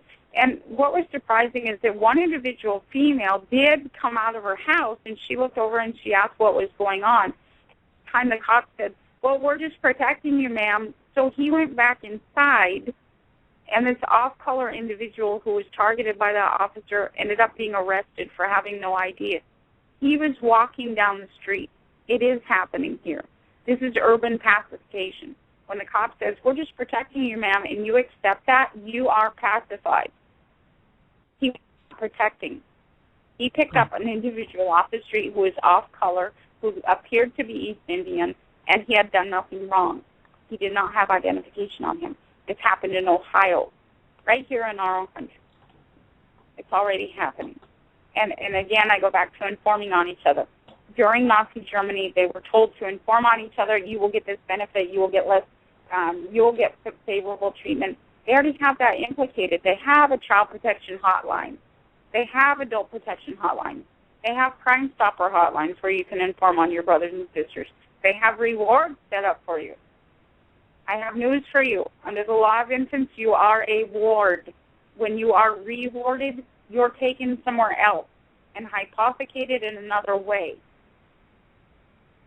Yeah, I'd just like to add to that as well. Everything's in the mirror. In other words, if there's a charitable organisation that's set up, let's say Marie Curie Cancer, for example, World Wildlife Fund, all of these things, they're mirrors. They're in the opposite. What they're trying to do is divert you away from the truth and suck all the money out of you in the process. Again, look at common purpose and the underlying effects that charities, actually, how they actually operate. Agenda 21/common purpose /charities. It's insidious. And this is the whole profile behind it. And when you can see it in one or two or three of them, and you can see it in damn sight more than that, you can see it everywhere. It's the same principle. It's incredible. People need to get it already. And it's based on the concept of dehumanization, denaturization. First, you're denaturized and taught that you are not an animal. Then you allow your brothers and sisters to be dehumanized and of a different nature than you are by looking over and saying, hey, they're not the same culture. They're rude. They do this. They're not civilized. They live in these kind of homes. This is the attorneys codifying their places. Recently in the Middle East, in Palestine, the UN, quote, UN was going in there, and they were codifying these places, and they're saying these homes are not up to code. And Americans, civilized Americans, are sitting here screaming, oh, my God, they live in shacks. No, they didn't. It wasn't up to the code that the lawmakers implicated in the US, in the Middle East. And what's happening is that this is a quiet race. When they enter into these countries and you think that they're saving your brothers and sisters, they're doing nothing of the sort. They are not saving anybody. They are codifying the land. Whoever owns the law owns the land. Whoever owns the law owns the people. Whoever owns the law owns the children. And so when you allow them to go in and bulldoze these homes because they are not up to code, you're allowing them to hold this place. And whoever prints the money makes the law. And stop now. These are your brothers and sisters. Oh, and I was going to say another quick little note here. Came in from Kelly, and what was it? I'm so glad have not quite yet sat at the bar. Woke up 2 years ago in mid-lawyer training. I knew it was all wrong. True. Worked as a child proceedings lawyer in the UK, trying to get the kids back to the parents, no charge, pro bono. Yep, it was sick, Kate, what they were doing to the parents. So again, Kelly, thanks for. See, that's the thing too. You know, it's not only those that are inside the system, but it's also those that, at one point or another, were targeted to go into that profession, and then suddenly wake up and realize that we're not in Kansas anymore, Toto. That things aren't quite as they were selling them, and it's people with that kind of expertise that we really need, because we have people waking up on the inside. Had a show about that last night with Leap, and the gentleman, well-spoken and very genuine fellow, was a former prosecutor, attorney, deputy attorney, whatever they call him down where you guys are, deputy attorney, prosecutor, or whatever, and trying to get across the bigger picture, of that the laws are corrupt to begin with, regardless whether you want drug prohibition or not. And of course, what did I see today? I got to share this with you guys. Redbeard put a post up with the farmers in where was it? What state? Colorado? Anyway, that they're prepping for their new crops that are coming up for they're replanting this spring, and it's going to be hemp central. Wonderful. What we couldn't do with that plant. Good grief, and I don't mean smoke it. Good.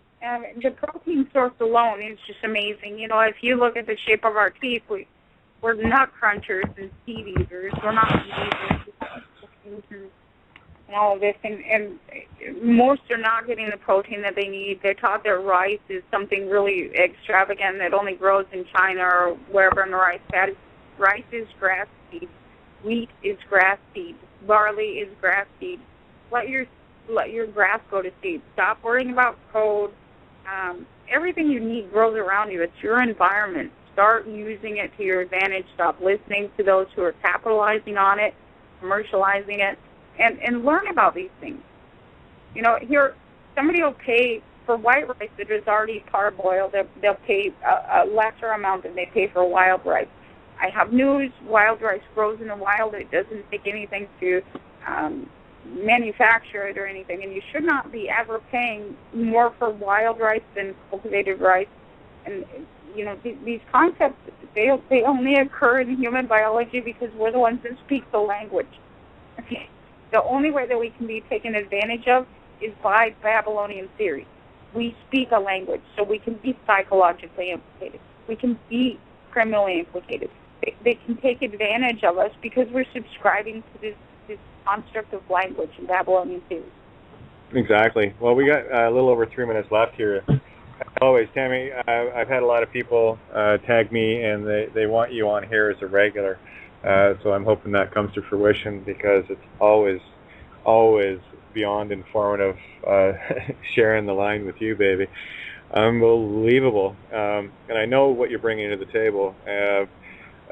There are very few people on this planet that I know of that can grasp the lawful and the spiritual side and see how they're symbiotic and how everything works together, where natural law has been mimicked by this bullshit down here, But I just wanted to do a quick thank you of you, of course, and Tony, and of course Paul from Critical Mass Radio for giving this platform that we can bring this information to those that choose to click on the link. And I do want to remind people again, before we go off the air here, where did you put it? I have it here. Oh, yeah. At 10 p.m. Eastern Standard Time, we're going to be on www.freedomslips.com, www.freedomslips.com, and I guarantee it's going to be a wild ride. That I know. And it's always a pleasure. So if you guys have any, we got a little over 2 minutes. If you want to, wrap up, and then we'll get ready for the next round. Yeah, just Just personally, I'd like to say to people listening, please come over to Syncrenicity.com and check out what we're doing. You will need to enter just a basic login code, which is nothing special. But yeah, you've got access to massive amounts of information behind there in the libraries and in the forums. So please come on over and let's start using this resource we've built for you guys, Thank you. Exactly. And a big thank you to everyone sitting in the Synchronicity chat room. Yes, we have our own chat room, and it's always entertaining. I love watching these guys. I wish I could type better out here, though. My laptop doesn't really work that way. But Tammy, any final thoughts from you, love? I love you guys. I love you, Tony. I love you, Kate. And I thank you both for being. And I pray that humanity will just begin to realize who they are, stop striving to be, stop purchasing the right to be, purchasing benefits or rights in any manner by election, doctrine of elections. If you look that up, it's quite interesting. And just be. I love you guys. Thank you for having me on. Tammy, I have you on every week if I can coerce you into it. These are the kind of shows that really need to get out there, and we'll bring it to them hardcore, straight from the heart, and that's exactly what people need to get back to you. You got to find your empathy, you got to find your compassion, and you've got to decide that the person next to you, not just your family member, but the person that's walking down the street, they're your family. And it's time that we stand up for them. I mean, Tony, Tammy, myself, Santo, and so many others have stood. And all we're asking you is not to take the hill. We're already standing at the top of the hill. We just want you to come and join us. And it's so easy. It really is. Just a choice. Bill Hicks said it best, and I think we'll close with this. Love or fear. That's it. That's the only choice you have to make. So, again, thanks to everyone listening tonight. And Tammy, thank you. Tony, thank you. And we'll catch you guys tomorrow night. And we'll have Paul on from Critical Mass Radio tomorrow night. So looking forward to that, and we'll see whoever shows up at 10 p.m. tonight. Much love to all. Catch you in a bit. God bless.